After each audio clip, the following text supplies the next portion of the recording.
Hey, what's up, guys? Before I get the show going, I want to remind you that you can go see Bert Kreischer this weekend at the Tampa Bay Improv at 1600 East 8th Avenue in the heart of Ybor City, and call them for tickets at 813-864-4000, or even better, just go there and make sure you see Bert Kreischer Friday at 8 p.m. and 10:30 p.m. and Saturday at 7:30 and 10 p.m.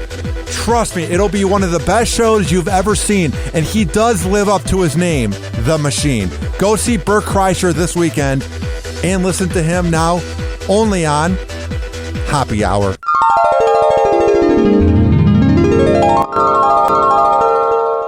I'm live at the Tampa Bay Improv with the one and only comedian known as Bert Kreischer. We're walking around. What's up, Bert? What's up, Hoppy? How you doing, buddy? I'm so glad to do your podcast. Dude, we were supposed to do it on the Mike Calta cruise, but things got busy. We were hungover every day. How much fun was that cruise? By the way, I've been thinking about that cruise all fucking week because I want to do it again. You can take that a little bit away from my mouth when you hold it there. I feel like I'm sucking your dick. I'm excited for the next one. I'm really excited. I so much so that I want to do my own cruise because that's how much fun I had on that cruise. But it'll never be the same. The reason that cruise was great is because me, Cal, and Pete shared a balcony. So we had like 2 rooms that we could go back and forth in. Pete, I love Pete. So like I had Pete's one of my favorite human beings alive. Cal's one of my favorite human beings alive. And then John, I got to hang out with John and know John. And now I love John too. So the 4 of us were together the whole time. You'd always show up. You always lighten the mood. I love that fucking cruise. Where's a good cigar shop? Right here. I feel like we had a lot of bonding too, because the first night you weren't sure what you thought of me, but then you would give me advice at, let's say, when we were eating at the dinner tables. It seemed like you were giving me life advice. I love you, Hoppy. I think you're a great guy, and I think that you just missed sometimes I think you just missed something that like just like one meeting out of being a grown up. And so I think Cal and John and Pete and I were all trying to give you that one lesson. Dude, what was awesome, too, was the 2 nights that Ralphie May came out. How much fun was it having him there? Ralphie's the fucking best. But, that sucks is that we didn't get him all the time. Like, he was only there fucking half the... He was only, like, he was, he definitely has health issues. And I think one of the problems is getting up and walking around on a cruise ship when you're his size is a fucking nightmare. And what was good, too, is whenever we wanted to go in his room, they were just like, okay, here's Ralphie's room. The door for us. Can you believe that? How you guys doing? Fantastic. So on the way here, I was watching your special. I wasn't watching it while driving, but I had it in the middle console, and I was listening to it. Dude, that was some of the best comedy I've seen in a while, man. You were so humble, and it had so much heart, dude. It just seemed like it really came from being very genuine, talking about your kids and your wife. It was like a different Bert Kreischer we've never seen. Oh, thank you so much. I worked really hard. Are these Padron 7000s? Dude, these cigars look nice. We're at this cigar shop in Ybor City, and Bert's looking around. Looks very intrigued by a few of these. How you doing, sir? Yeah, you know what? I worked really hard on that special. I'm looking. Do you have the Padron 7000s? Okay. Are these the Series R's? So much to look at. It's unreal. Zach, how would you describe the vibe of the shop? Smoky. I'm looking at fedoras right now. There's sport jackets over there.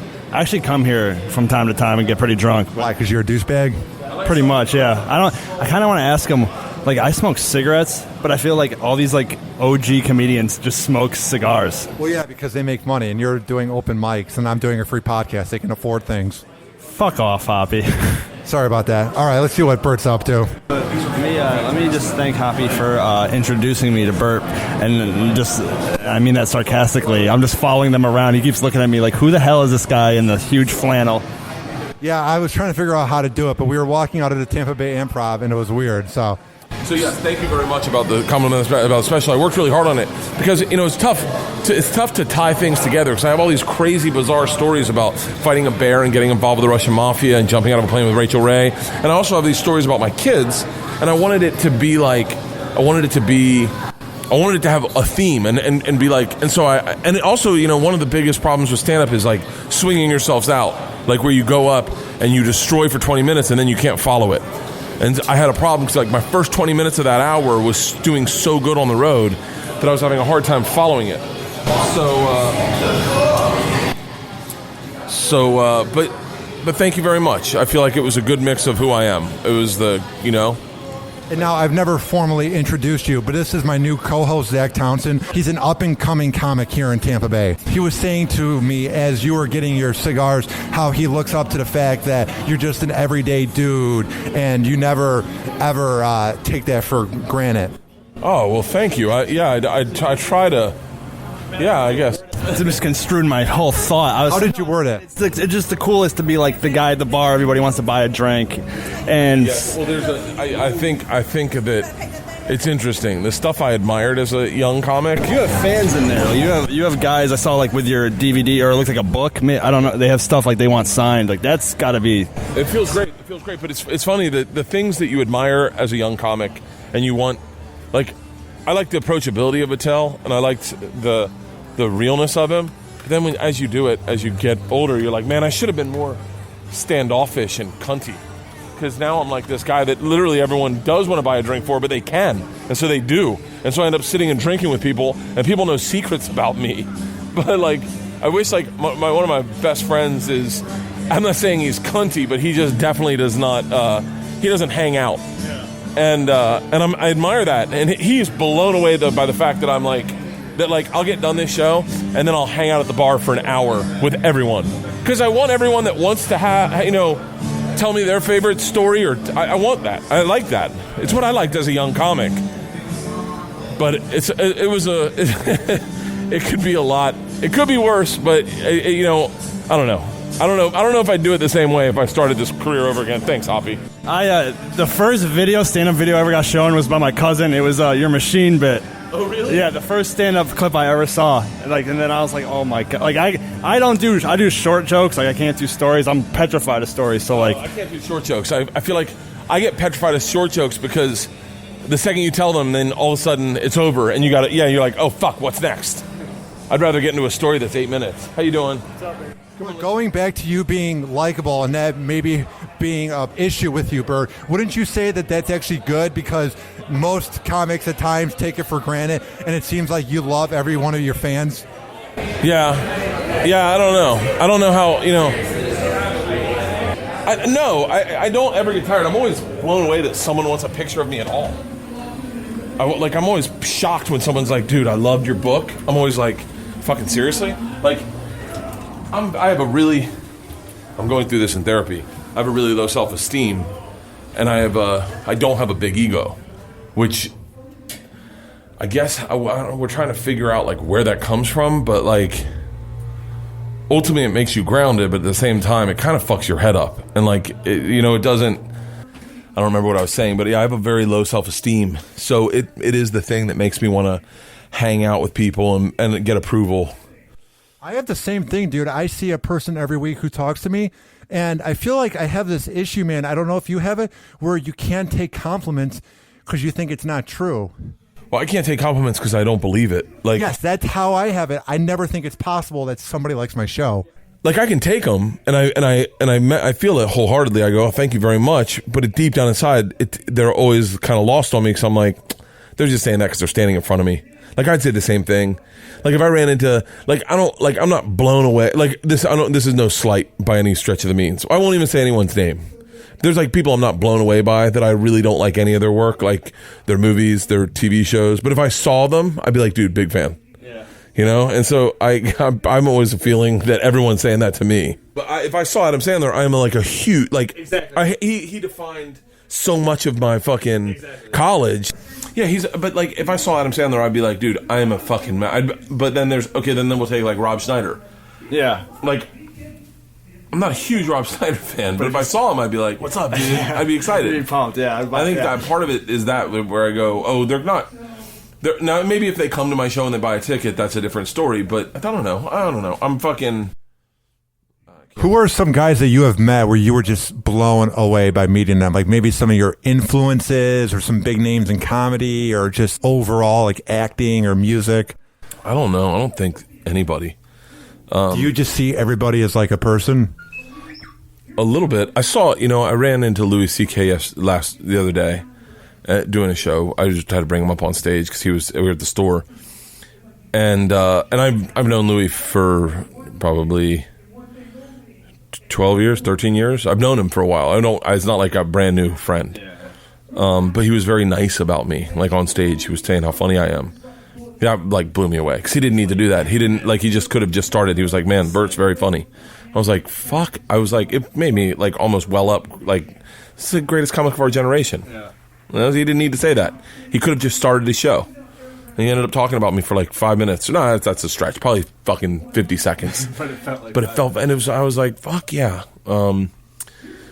Rogan, I think is, and I say that because I didn't know Rogan for a long time.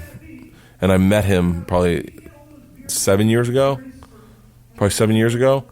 But meeting him was like, I was a big fan of his podcast. And like when I met him, I was like I was pretty blown away. Like, because he is the real deal. Like, there's so much about him that, like, and I hopefully he never hears this because I would hate for him to think that, but like, he's legit, man. Like, he walks the walk and he talks the talk. Like, when he talks to you about something, it's because he's doing it. You know, it's not full of shit. There's so many people in this business that are full of fucking shit, like from top to bottom, liars, just liars. He's not that, and. Man, that guy is probably one of the coolest people. My favorite thing about him is like all the people he puts on. Like, I'm like a huge Ian Edwards fan. Like Ian Edwards. I've known Ian Edwards for fucking 17 years. Yeah. Ian Edwards is the funniest motherfucker. That's what I've heard. Dude, I saw him in Montreal one night, and he had me rolling. It's really hard to get me rolling laughing. Yeah. Dude, he had me fucking rolling laughing. Yeah. Ian Edwards is the best. Is it hard to do shows when you're high or drunk, or is that when you're your best? It's impossible. I cannot do shows high or drunk. I can't. How did you do that show a few months ago here at the Tampa Improv during the day where you were blackout drunk on vodka? I have no fucking clue. I don't remember the show. I know that thing someone gave me, that Chrysler 5-star. I don't know. I have no fucking idea. Does that sort of scare you that you don't remember anything from that day? Yeah. I don't like... I mean, candidly, I think everyone thinks that that's how I do all my shows. I'm like a young black kid in a hoodie. Like, people think that I'm something that I'm not all the time. And they think I'm a fucking drunk all the time. I'm very seldomly drunk. But I do like getting drunk. I love getting drunk. But that shows an example of why I'll never outlive this reputation, because I don't remember a fucking thing. I'm sure every comic's had one of those. That's my first one ever. I've been doing stand-up 17 years. And I don't remember how the show ended. I really have no recollection of how the show ended. All I know is that I came up here. I went to sleep up here, and my dad came and picked me up. I lost my check. Like, I was a fucking mess. Now, what does your wife think of everything you talk about? Because you're talking about going down on her, and then she farts. Is she offended by that? And then you made fun of your kids as well in the special. How do they take it that you're making fun of them on a national special on Showtime? Well, my kids haven't seen the show. They're never going to watch it. They'll watch it when they're in college, maybe.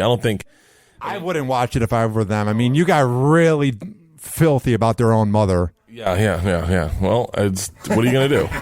It's the truth, you know? It's like, you don't, like, the thing is, the thing I keep in mind that is very important to me in comedy, this sounds so fucking stupid that I'll say this, but I don't like liars. I don't like people who try to do this like cult of personality of who they are. Like, I don't like that. I like realness. And I know for a fact that if my wife farted on my chin during oral sex, that it's happened to other people. And that I'm sure it was the most embarrassing moment of the woman's life. And as it was my wife's, she started crying after she did it because she was like, I can't believe that fucking happened. And she said, you're going to talk about this on stage. And I was like, you're fucking right, I am. Because if it happened to me, it's happened to other people. And if it's happened to other people, the thing that's cool about comedy is you get to make everyone feel normal. Like, you get to go, hey, I'm on TV. I have a bunch of money. I tour the world. I have a great podcast. But I'm regular. I'm very regular also, and you're very regular also. And God forbid, like, that's why when I talk about Isla, I mention her dyslexia, because I don't want people to think that I just have this hilarious child who is fucking killing it all the time. she's real. But she has dyslexia, and it's fucking really tough. And there's parents out there with kids that have special needs, and I want them to know, like, hey, we're all in the same struggle. It's not your kid can be a little fucked up and be funny, and life's still fun. You don't have to have perfect fucking kids. I think maybe I had issues with that. I have definite issues with perfection. Like, I have sunspots on the left side of my face. I remember getting them the day I saw one of them. I got really depressed. And I was like, dude, I'm starting to age. I'm starting to get old. Like, and it was like, I'm not perfect anymore. I was never fucking perfect. Like, I remember the day I found out I was losing my hair. Like, it really fucked my head up. Like, I was like, am I losing my hair? And my girlfriend at the time was like, oh, yeah. And I was like, and it fucked it's the first step of mortality. And when you have kids that have interesting issues, same fucking thing. Where do you want to see yourself within 5 years? Because you are blowing up by the minute. You're going on national radio shows. You have a Showtime special. See, I think that's you right now. You said you don't think it's true. I think that's you with your low confidence. Trust me, I'm a geek for comedy. I'm a geek for radio. People know your name now, man. It just seems like more than ever, everyone's talking about Bert Kreischer.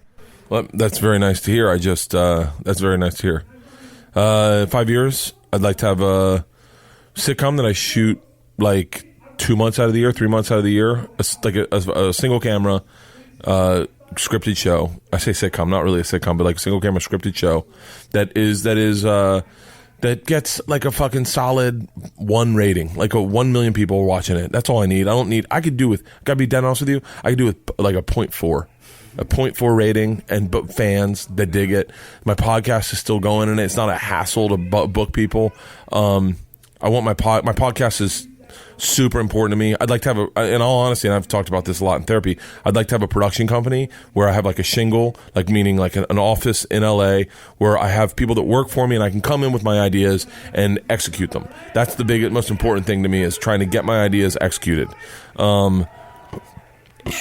And touring. I don't want to do theaters. I'd like to be doing clubs still. I mean, obviously, I'd move to theaters if that was like necessitated it, but I love clubs. I love the energy of a comedy club. And that's it.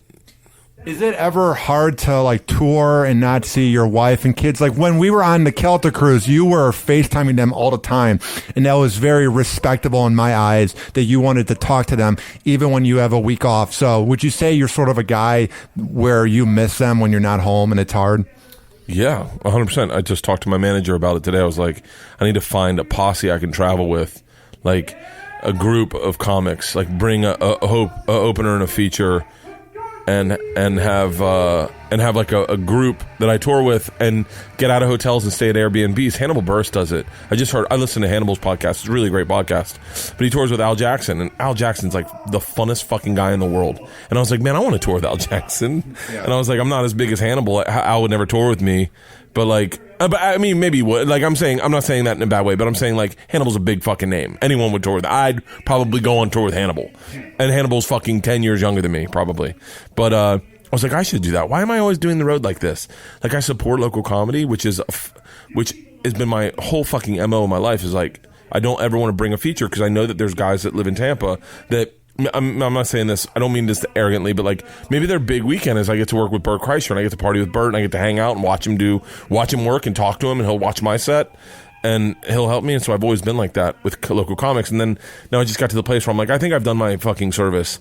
I think I now want to make sure that I'm comfortable on the road. Like, fucking nobody books local features.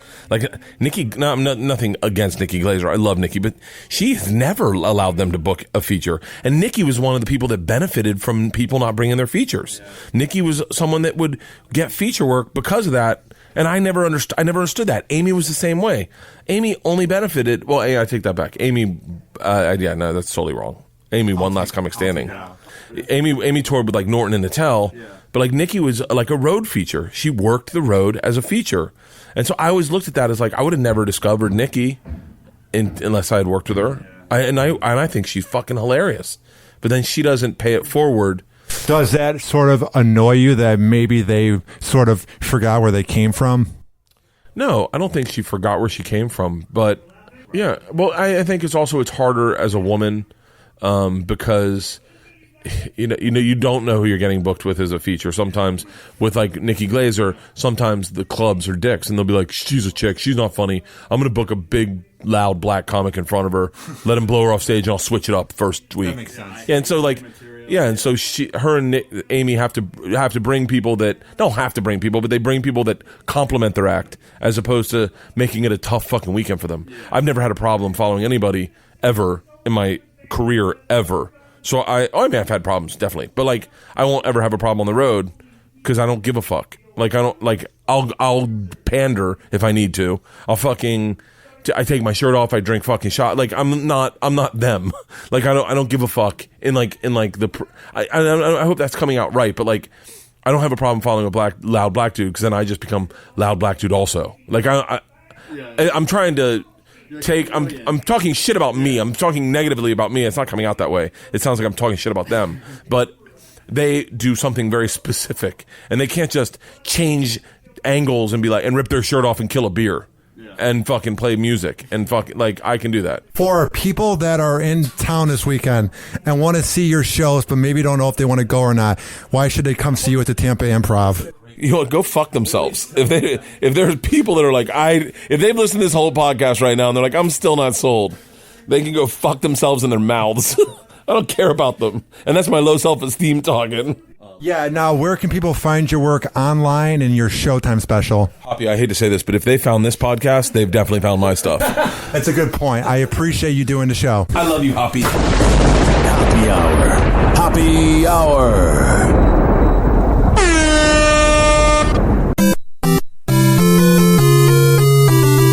Happy Hour is now over, but you can always listen 24/7 by getting the app or going to RyanHoppyRadio.com.